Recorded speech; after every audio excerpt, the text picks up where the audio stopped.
Come on, Jacob, make sure you give a proper greeting to the board members, all right, in French. Tyler said this to me without even making eye contact.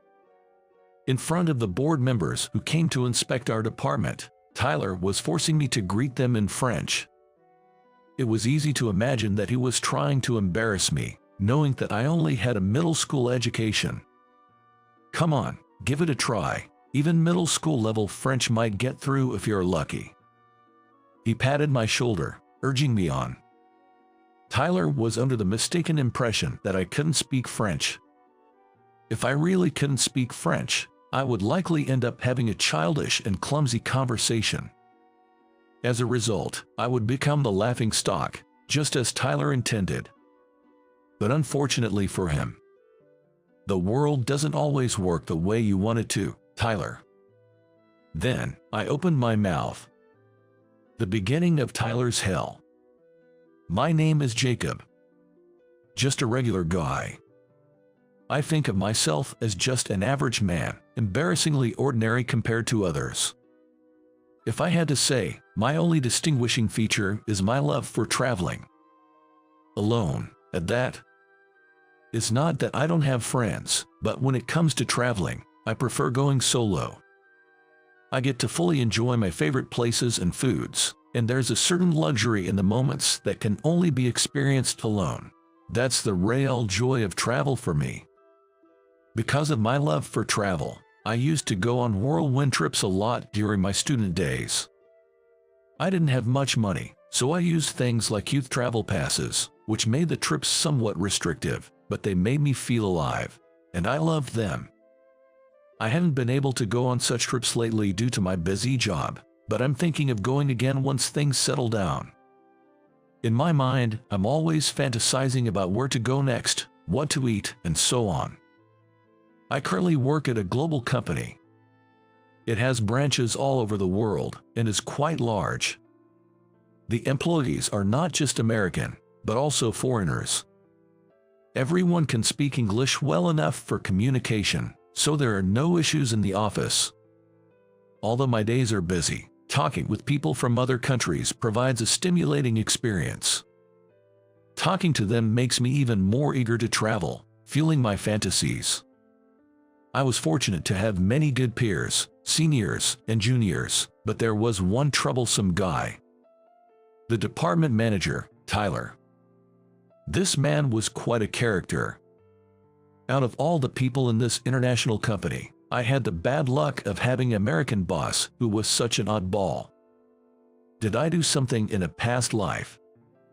Me. Tyler boasts about graduating from Oxford University in the United Kingdom, constantly flaunting his educational background. But just to be clear, his Oxford claim is self-proclaimed. Self-proclaimed. Such a Tyler is an elitist who belittles others based on their educational background. Unfortunately for me, I was excluded from Tyler's selection and was deemed someone to be looked down upon. He would often say, "Jacob's education level is low, so I wonder if it's safe to assign him such difficult tasks. I'm worried. Low education, you know." He would mutter this to himself, even when nobody asked. This monologue would continue until someone responded. "Well, don't worry about education and just give me the task. I'll work on it with you," said Olivia, my colleague. She graduated from a famous national university, so she wasn't looked down upon by Tyler. She always responded properly to Tyler's monologues, cutting short his discriminatory remarks towards me. "If you say so, I guess I'll leave it to you. Make sure you keep an eye on him, okay? He's a middle school dropout, so you never know what he might do." He spoke in a low voice. "I can hear you." With that, she casually said yes and returned to his desk. Once back at his desk, he said, "Well then, good luck with that, Jacob." While saying this, Tyler was vigorously wiping his ear with a disinfectant wipe, the one he had just used to talk to. Without showing any signs of disgust, he was wiping his ear as casually as one would wipe their hands before a meal.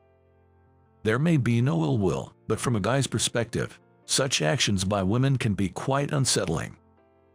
I've been enduring Tyler's persistent harassment with an adult's response, though inwardly I find it annoying. Tyler seems increasingly displeased with my lack of negative reaction. Then, there was an announcement about a company inspection. It's rare, but once every few years, board members from the headquarters come to observe the work environment. They do more than just observe. Sometimes they conduct interviews and later send feedback for improvement. It's not exactly announced, but the notice usually comes suddenly, like we're coming tomorrow, so be ready, leaving no time to prepare.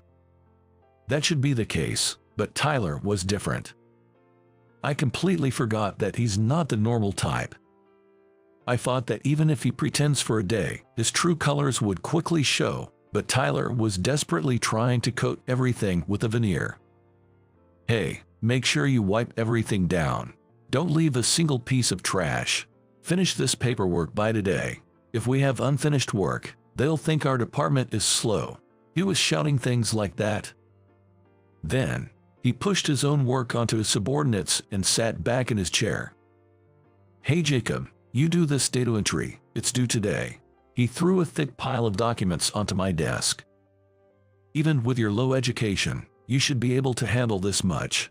Don't drag me down. Tyler must be desperate to make a good impression on the board members, acting like a capable manager to advance his career. He probably wants to clear all the piled-up work by today to show them a department that works quickly. Despite having our own work, we're forced to prioritize Tyler's tasks, so we'll probably end up working overtime today. Ideally, I wouldn't want to do Tyler's work, but if I neglect it, who knows what he'll do later. It's better to quietly follow his instructions to avoid trouble. On the day of the inspection, one after another, company executives like the president and vice presidents gathered. Our company employs talented individuals regardless of their nationality, so the upper echelon includes people from various countries. Even I was nervous in front of such a distinguished crowd. Tyler, especially eager for promotion, was hiding his usual arrogance and being obsequious.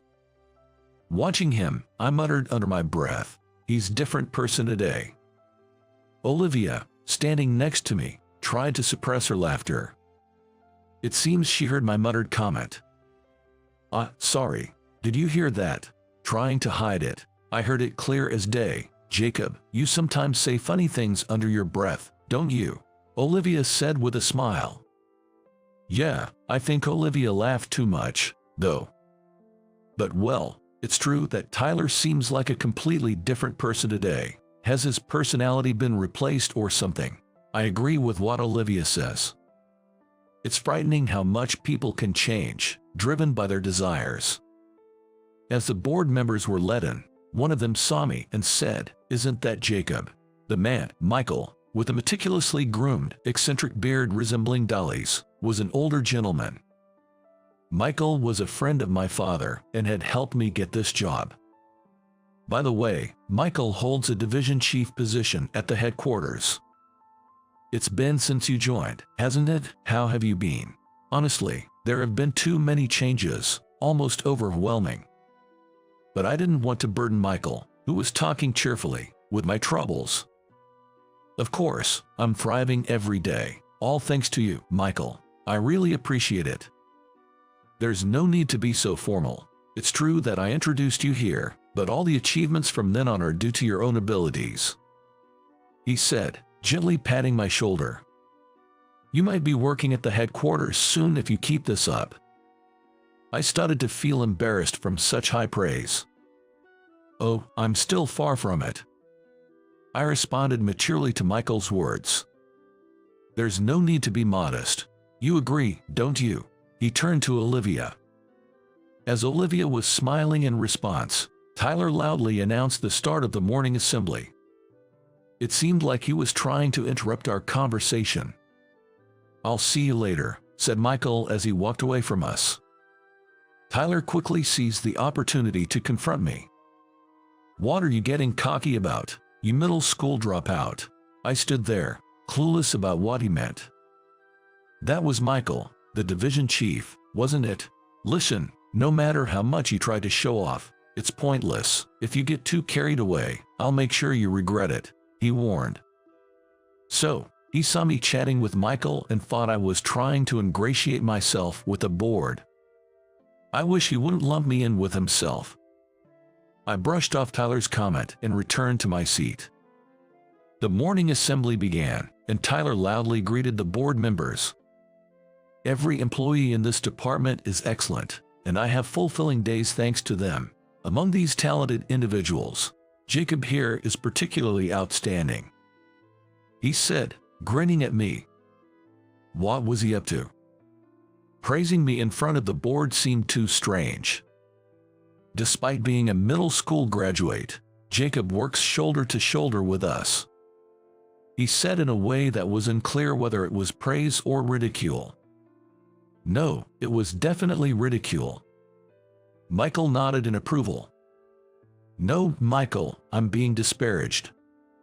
Jacob has expressed a desire to give a speech in front of the board members. Of course, I had said no such thing.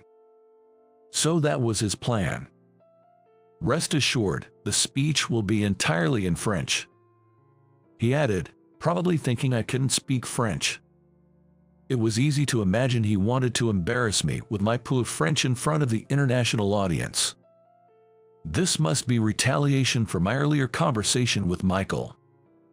The executives encouraged me to speak, saying, "All right, let's hear it." It was a bit disappointing that Tyler had started harassing me in front of everyone. I never thought someone would go to such lengths just out of sheer jealousy. I could reluctantly accept someone exaggerating their own worth to some extent. But in my opinion, anyone who can only elevate their value by lowering others is honestly worthless. This was an opportunity Tyler had unwittingly given me.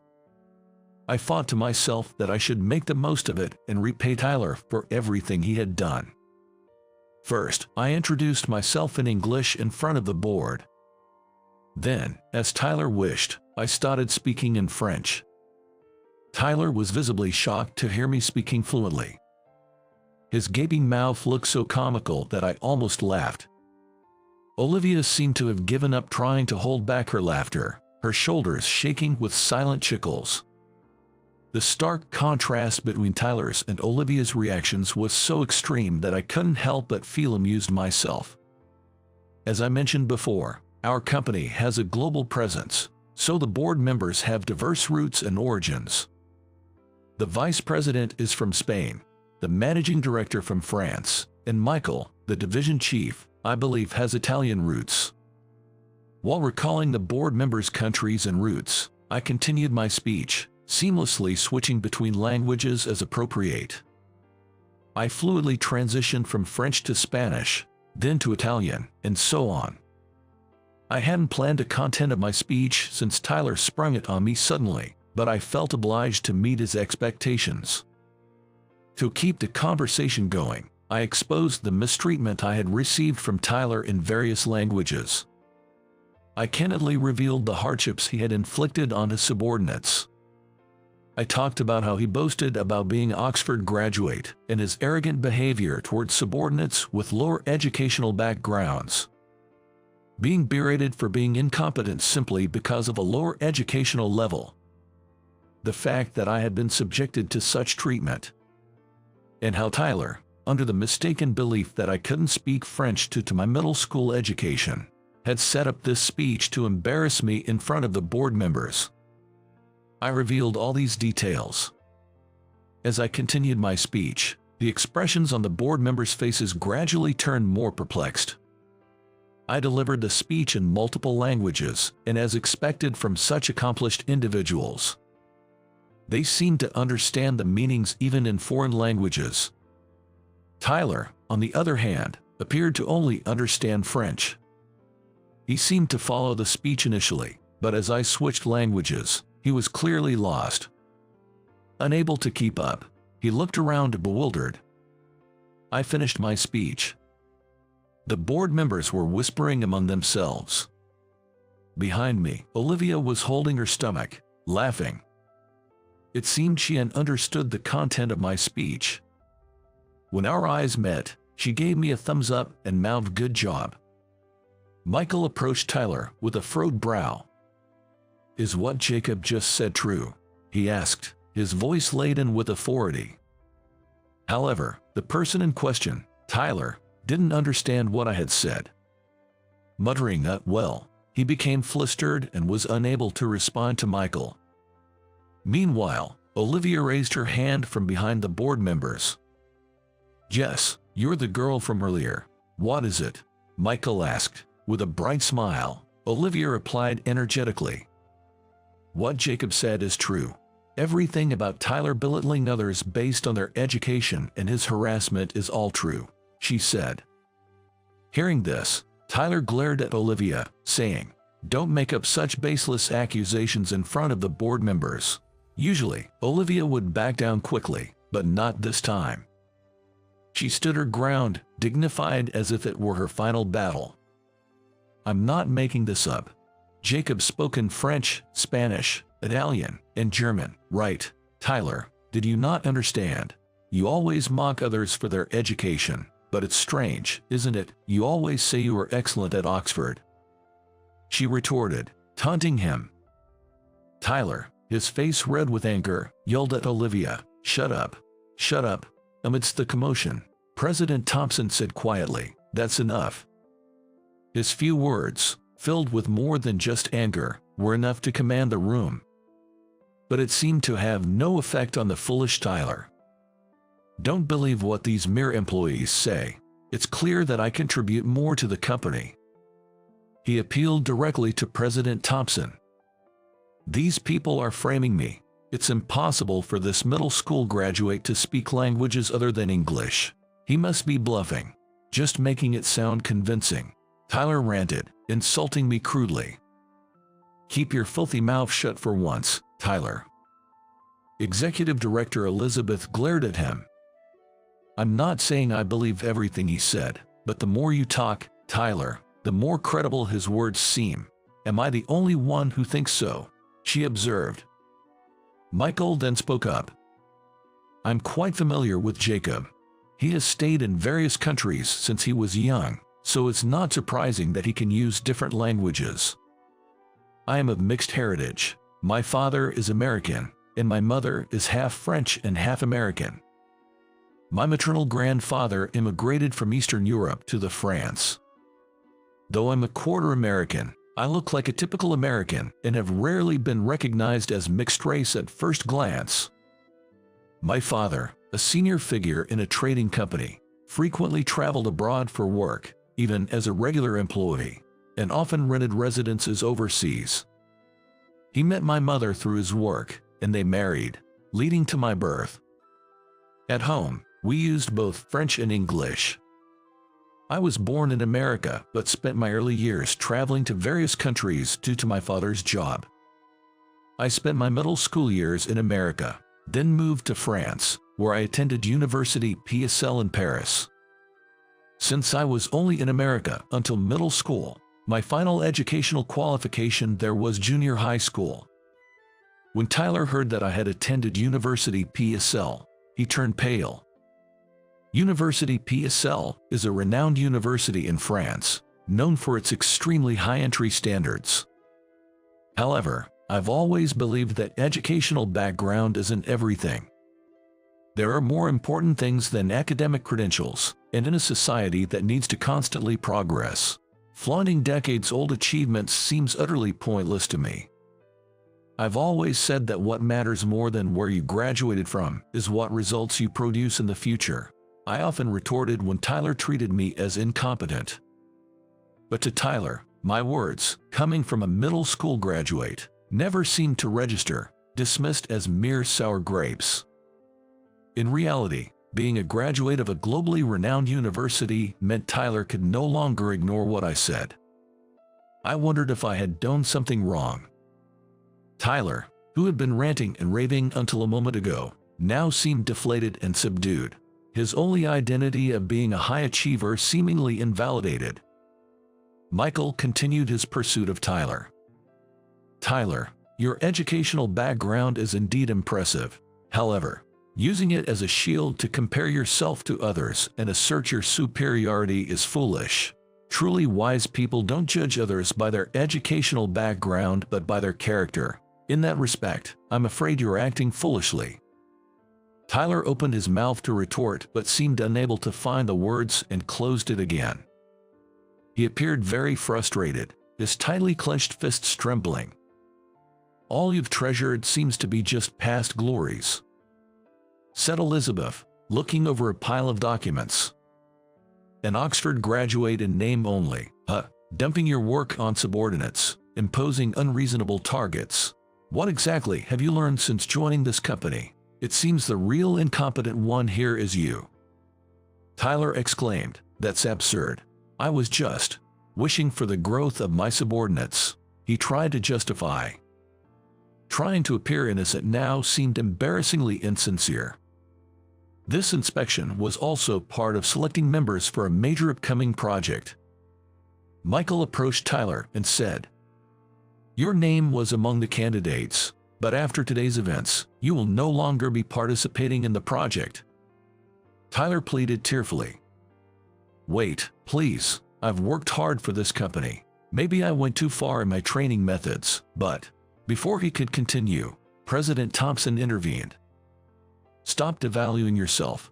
Acknowledging your faults and changing your behavior is the best contribution you can make to our company now. Don't you think?" Tyler was admonished for his behavior towards his subordinates and warned that further actions might lead to more severe consequences. He quietly listened to the board members discuss his future. The inspection was temporarily suspended. It was impossible to start regular work in such a tense atmosphere. After a short while, I was called by Michael to a meeting room. There, I found Michael, Elizabeth, and Olivia, who had also been summoned. "Thank you for your courage in speaking up earlier." Elizabeth thanked me. "I'm sorry for the way I exposed the issue. It was rather rough." "Well, it was indeed a bit rough. While Tyler is to blame, you did demean your direct supervisor in front of the board." "Indeed, that's true. While it may seem like Tyler was entirely at fault, an accusation without following the proper procedures can be perceived as mere slander or gossip. To adhere to the company's rules, there should have been an established protocol to address such issues. But Elizabeth, enduring harassment and finally speaking out in such a drastic way is understandable." Olivia interjected in my defense. "Indeed, that's why we won't reprimand him this time. And being multilingual like that is quite a talent," Elizabeth complimented. Her recognition of my abilities was genuinely heartening.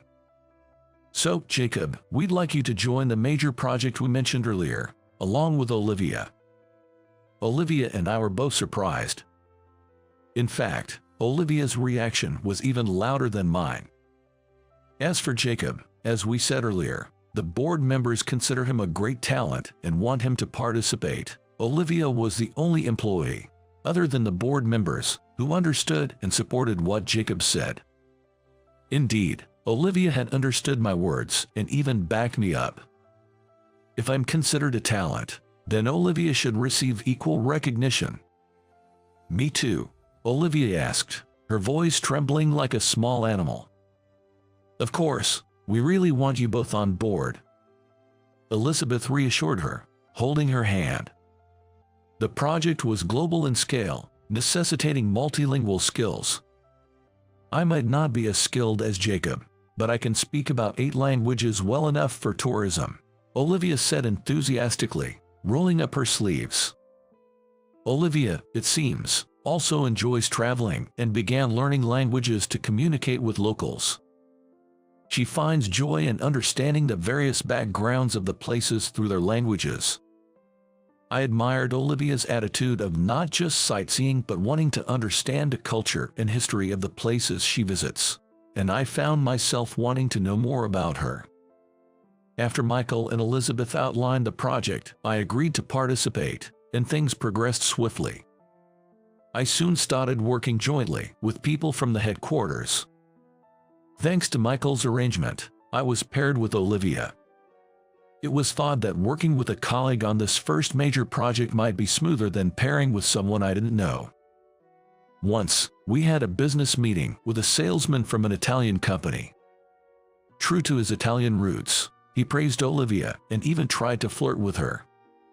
What's with this guy? We're in the middle of work. Is this typical for Italians? The passion of their country is something else. Olivia, seemingly unaccustomed to being flirted with, looked a bit troubled.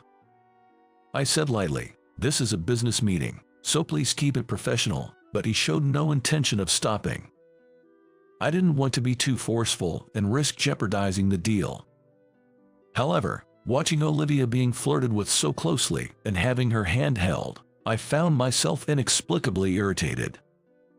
I intervened between them, saying with a firm smile, "I am the main contact here.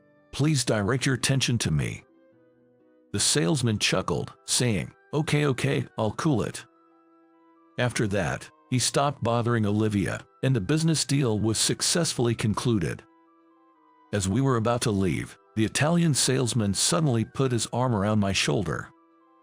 "Hey brother, you should just be honest and go for it," he suggested. He said this with a shy smile. "What are you talking about?" I asked, puzzled. "Hey brother, your face is all red. You really thought you could hide it," the salesman said, chuckling as he left. Even when I got home, I kept thinking about the cheerful salesman's words. Just be honest. Since the meeting room incident, I had become acutely aware of Olivia. I thought my feelings were just admiration, nothing more. But seeing another man make advances towards her during the negotiation, my heart felt strangely agitated. I guess I must like Olivia. I felt a bit of regret. Not for falling for her, but for being made aware of my feelings by that carefree Italian salesman. Realizing it because someone else pointed it out made me feel like a grade schooler. Realizing my feelings for her made every little thing she did stand out to me. Had she always smiled so adorably? I pondered over how charming her expressions were every day.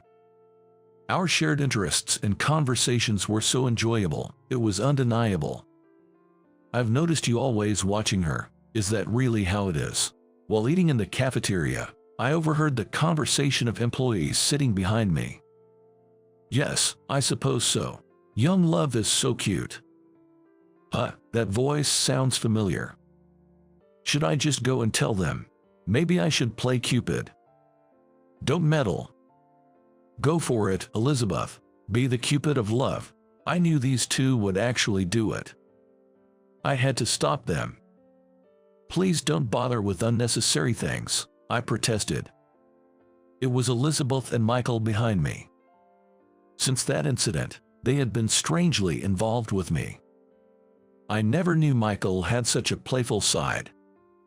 Despite their teasing, I worked earnestly. Maybe even more so because of Olivia. I wanted to show her my best side. Thanks to our efforts, the major project we were part of was a success. At the celebration, everyone was enjoying the meal with joyful faces. I looked around the venue for Olivia but couldn't find her. Thinking she might have stepped outside, I opened the door to the lobby. There was Olivia. With Tyler. I hid and eavesdropped on their conversation. "Are you sure about this? You might not be able to return for years," Tyler said, no longer in his usual sarcastic tone, but genuinely concerned for his subordinate. Since then, Tyler had stopped belittling others based on their education. I felt uneasy and couldn't bring myself to approach them, so I continued to listen secretly. "I can believe you volunteered for an overseas transfer." An overseas transfer? This was news to me. I knew our company had recently established a new branch in a different region. But her volunteering for a transfer was unexpected. And she had requested it herself. "Are you sure about this? You might not be able to return for years." Olivia simply responded, "I'm aware of everything." After Tyler left, I approached Olivia. "Are you really going overseas?" Olivia looked surprised at my question. "Sorry, I was eavesdropping," I admitted. "I've always planned to work abroad, and this time, they asked for volunteers. I decided to take the chance. This project's success pushed me forward," she explained, her face shining. "I don't plan to stay there forever. I want to build a home in America. It's just a step for self-improvement. It sounds cool when I say it," she said with a smile I loved. After a moment of hesitation, I said, looking straight at her, "There's something I want you to hear. I like you." She looked up at me with wide eyes. "I don't want to be apart, but I want to support you in your work, so can I visit you sometimes?" I said, scratching my cheek. In moments like this, I get frustrated at myself for not being able to say something more clever. But she responded by embracing me with a beaming smile. "Definitely. You must come to visit me." I hugged her back. A month later, Olivia left for overseas. I might have felt only sadness before, but now it was different. I trusted her, and she trusted me. Olivia reports that her work is challenging but fulfilling. Her updates about various happenings outside of work, both the big and small moments, I find endearing. She wears a ring, and I have its matching pair on my finger. I thought the promise rings might be too much, but Olivia accepted them happily.